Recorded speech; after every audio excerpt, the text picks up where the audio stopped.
Добрый день, дорогие друзья! Приветствую вас на очередной лекции канала «Жизнь после жизни есть, я знаю», который посвящен доказательствам жизни после смерти и устройству потустороннего мира, куда каждый из нас попадает по завершении своего земного пути, где и воссоединяется с ранее усопшими родными и любимыми и продолжает бесконечное путешествие по нашей прекрасной и удивительной вселенной. Сегодня мы ответим на одни из самых часто задаваемых вопросов людей, интересующихся жизнью после смерти и устройством потустороннего мира. Как загробный мир может быть таким же реальным и осязаемым, как и наш привычный земной мир? А также, что есть на том свете и чем это объясняется? Когда общаешься с людьми на тему жизни после смерти и устройства того света, замечаешь, что труднее всего им осознать то, что загробный мир – это не какое-то абстрактное пространство среди облаков, в котором духи хаотически носятся словно сгустки бесформенного тумана, а вполне себе вещественный осязаемый мир, в котором есть материя, плотные тела его обитателей, умерших ранее людей, города и селения, дома, общественные здания, дороги, деревья, цветы, горы, университеты, библиотеки, памятники и прочие всем знакомые вещи. Что мир той стороны очень похож на наш, земной мир.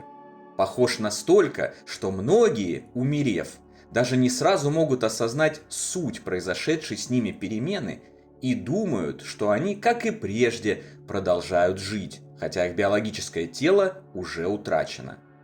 Известная религиозная догма о том, что все мертвые спят беспробудным сном до страшного суда и всеобщего воскресения в их прежних телах, которое состоится неизвестно когда, сбивает с толку любого, кто пытается разобраться и понять. Действительно, невозможно понять, как может произойти воскресение в теле, которое уже истлело под землей или было сожжено при кремации. Другие стереотипы, о которых мы уже говорили в других видео, рисуют загробный мир как ад или рай, в которых души или вечно горят на раскаленных сковородках за совершенные грехи, или бесконечно наслаждаются блаженным ничего не деланием, также вводят в заблуждение и мешают осознать, как тот свет может быть похож на наш. Вместе с тем, несмотря ни на какие стереотипы и заблуждения, год за годом, век за веком с той стороны приходят сведения о ее устройстве, получаемые разными способами, разными коммуникаторами или побывавшими там с кратким визитом во время клинической смерти.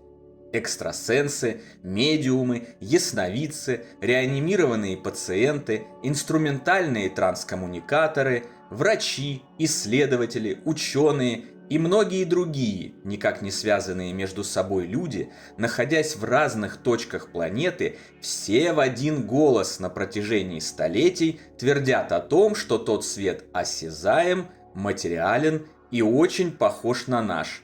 Только он несравнимо лучше в высоких духовных сферах и также несравнимо хуже в низких, неблагоприятных. Потрясающая согласованность огромного массива информации об этом является лучшим доказательством истинности утверждаемого. Если задуматься, объяснить материальность и осязаемость того света не так уж сложно. Даже наоборот, в отличие от ошибочных религиозных представлений, все логично, прозрачно и понятно. Сознание человека определяет, строит и меняет окружение и мир вокруг себя. Ранее было принято считать, что материя порождает сознание, но сейчас люди пересматривают эту концепцию и начинают видеть истину, что сознание, мысль порождает материю, а не наоборот. С такой концепцией сегодня уже согласны даже многие ученые. Когда сознание облечено физической оболочкой, биологическим телом, и действует на коллективном уровне мироздания, населенном другими сознаниями, оно порождает материю и управляет ею с определенными затруднениями и ограничениями. И все же все равно порождает и управляет. Именно поэтому и были открыты знания о том, что мысль материальна и способна воплотить любое желание, поскольку люди заметили определенные закономерности и интуитивно считали таковое устройство мироздания. Теряя физическое тело с его смертью, переживающее эту смерть тело сознание определяет окружение и строит мир вокруг себя вообще без каких-либо препятствий и сложностей. Каково сознание, его качество, его наполнение, мера любви, добра и света, или же зла, ненависти и равнодушия в нем, таков и его окружающий мир. Для сознания, развоплощенного духа, этот мир ожидаемо вполне реален и осязаем. Как реален и осязаем для него нынешний мир, где мы живем, как реален и осязаем для него и мир снов. Любой может убедиться в этом сам. Каждую ночь многие из нас видят сны. Во сне окружающий мир для сновидца реален, вещественен и осязаем. Мы его видим, слышим, взаимодействуем с ним, общаемся там с людьми, трогаем вещи, путешествуем, занимаемся любовью, едим, пьем и делаем многие привычные вещи. И тем не менее, на самом деле в этот момент мы неподвижно лежим на кровати с закрытыми глазами. В наш мозг не поступает зрительная информация, и значит фактически видеть мы ничего не можем. Но мы видим, и мы живем полноценной жизнью в осязаемом мире сна, который создали сами своей же мыслью. При этом сном все это называется лишь только потому, что после него мы просыпаемся в так называемый реальный мир. Если же мы не проснемся, то реальным миром для нас будет именно сон, созданный нашим сознанием. Хотите понять, что и как будет после смерти? Самый простой способ – это приглядеться к своим снам, потому что примерно так, как есть во сне, все и будет. Вместе умершие и покинувшие земной уровень люди своими мыслями и сознаниями творят большие общие миры, которые, в отличие от сна, существуют не только для сновидца, но и для всех, кто оказывается там по закону соответствия, после смерти притянутый словно магнитом, в зависимости от состояния и уровня развития сознания.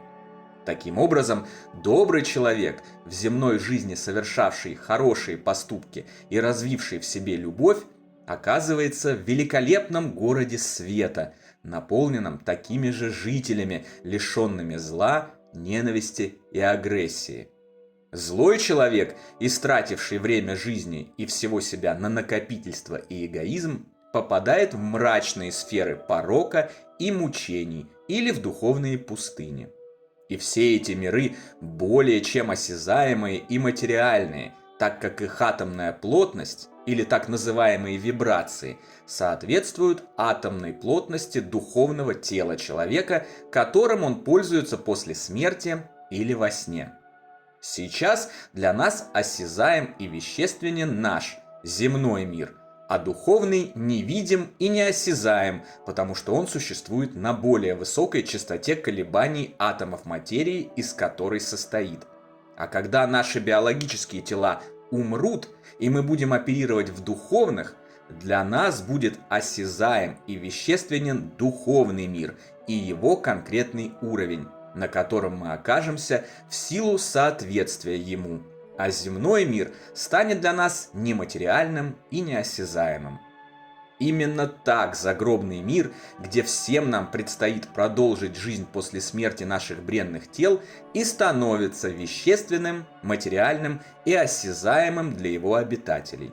Именно так там появляются дома, улицы, города и поселки, сотворяемые сознаниями умерших людей именно потому, что они люди. И именно так они привыкли жить в домах, которые располагаются в городах и поселках. Именно так там появляется и все остальное, привычное нам по жизни на земле. Именно так у умершего появляется и вполне материальное тело, которое он, как и все остальное, надумывает себе сам, потому что привык ассоциировать себя с телом во время жизни, и никто не мыслит своего существования без тела. Поэтому после смерти оно возникает у людей как бы автоматически, создаваемое мыслью.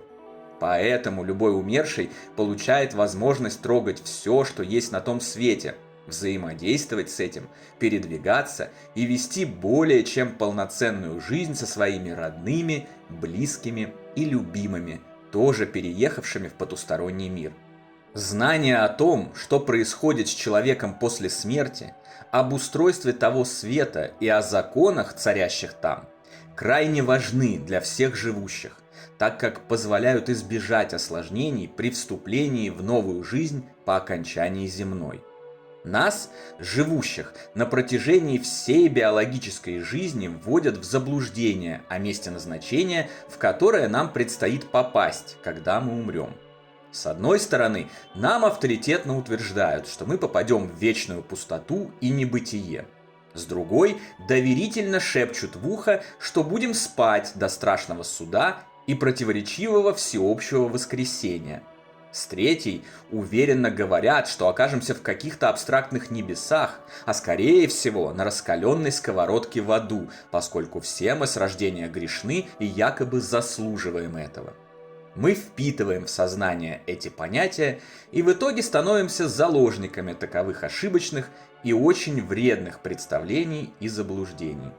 Это является собой причину множества проблем при умирании, внезапного попадания развоплощенных духов в ужасные адские места, непонимание факта смерти, застревание на земном уровне, привязку к уже умершему и находящемуся в могиле телу, явление родным во снах с жалобами на неправильный гроб, неудобные кладбищенские условия и прочие недоразумения, которые легко избежать, если заблаговременно сесть за воображаемую парту и получить верную информацию.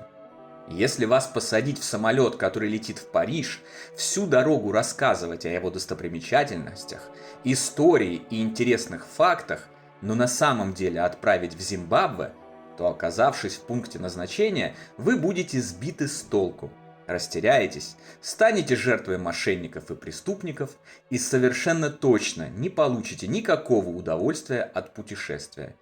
Ситуация с путешествием на тот свет абсолютно такая же. Заблуждения, ошибочные стереотипы и намеренный отказ от получения истинных знаний приводят к неприятному опыту. Верные представления о том, что нас ждет, как устроен тот свет и по каким правилам он живет, гарантируют комфортное прибытие и пребывание в великолепном мире, полном комфорта, счастья, любви и добра. Не теряйте времени зря, поинтересуйтесь, разберитесь, куда летит наш самолет, и все обязательно будет хорошо. На сегодня это все, дорогие друзья. В следующий раз мы снова обратимся к теме наиболее предпочтительного выбора между кремацией и погребением в землю с точки зрения приоритетов нашего посмертного существования. Как следует разберемся, обоснуем его, как всегда разложим все по полочкам и посмотрим на эту тему расширенным взглядом. А пока в качестве традиционного домашнего задания предложу вам простую и замечательную практику, которая приблизит вас к осознанию истинного устройства мироздания, а самое главное – вашего места в нем. «Я бессмертный дух и все могу». Это слова, которые вам нужно повторять каждый день как можно чаще, мысленно или вслух, прочно ассоциируя себя с собственным бессмертием и возможностью творить любую реальность, исполнять любые желания и вести спокойную, деятельную, невозмутимую и вместе с тем прекрасную жизнь, лишенную страхов, тревог и стрессов. Жизненно важно усвоить эти слова на глубинном уровне сознания и никогда не забывать, поскольку они отражают абсолютную истину. И только то, что человечество временно забыло эту истину и обесценило свою собственную великую силу, изначально дарованную ему Творцом, поддавшись морокам и иллюзиям материального мира, мешает нам зажить счастливой и здоровой жизнью в процветающем мире добра и справедливости, лишенного войн, жестокости и насилия. Помните эти краеугольные слова, эту основу всего и одновременно решение любых трудностей. И никогда не забывайте: я бессмертный дух и все могу. Встречаемся на том же месте в тот же час послезавтра. Всего вам самого лучшего, прекрасного и замечательного.